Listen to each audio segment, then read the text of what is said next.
Ah,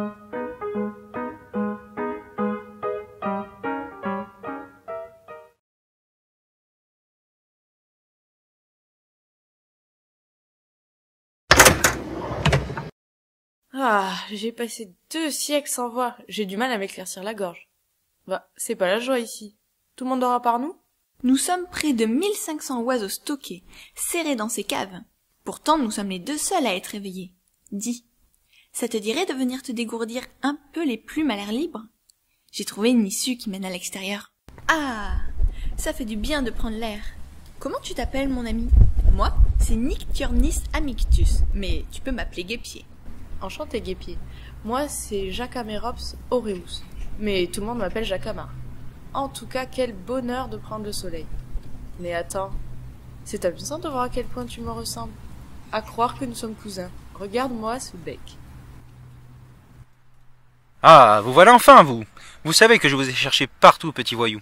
Pourquoi n'êtes-vous pas à votre place avec vos comparses? On se connaît? Et comment donc, jeune insolent? C'est grâce à moi si vous êtes ici aujourd'hui. Comment ça, ici grâce à vous? Et puis, qui êtes-vous d'abord? Auguste Bérard, ou plus exactement, son fantôme. Voyez-vous, il y a de cela presque 200 ans, j'effectuais ce que l'on appelle aujourd'hui des voyages naturalistes. Au XVIIIe siècle, la France connut une pénurie de nourriture et notamment de blé. Il fut alors plus que nécessaire de développer notre commerce en découvrant de nouvelles routes, de nouveaux produits échangés à vendre, aussi bien des produits luxueux et exotiques que des produits plus communs. Mais de telles entreprises coûtent cher, et afin de les rentabiliser au mieux, on n'hésitait pas à faire cohabiter plusieurs missions sur un même navire. Mes compères naturalistes et moi-même étions mandatés par le Muséum d'histoire naturelle de Paris, qui dirigeait nos recherches et notre formation. Il nous attribuait des missions de botanique, de zoologie et parfois même d'ethnologie. Nos voyages répondaient à des attentes politiques, économiques et scientifiques. J'ai ainsi sillonné les 4 coins du monde. Vous êtes donc un scientifique? Contre-amiral Bérard, militaire de carrière, mais naturaliste de passion. J'ai débuté mes voyages en 1817 et mon dernier fut en 1842.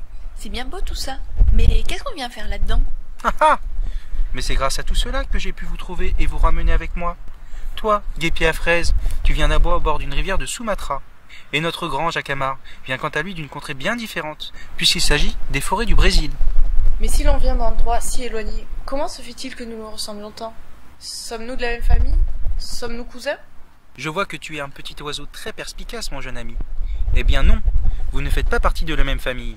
Toi, mon cher Jacamar, tu es un pisciforme, comme le toucan. Quant à notre cher Guépier, c'est un coraciforme, comme le martin pêcheur. Mais si nous ne sommes pas de la même famille, pourquoi nous ressemblons-nous tant?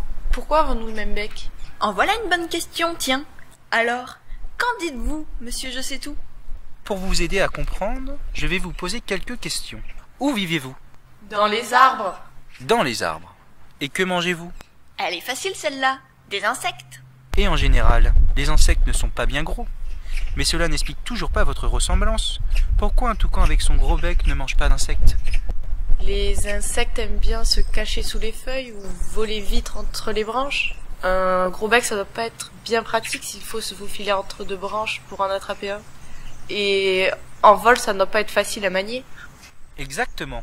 Ce n'est pas pratique. Attraper des insectes, devoir les chasser entre les branches ou en vol est une contrainte et son gros bec n'est pas adapté pour ce genre de chasse.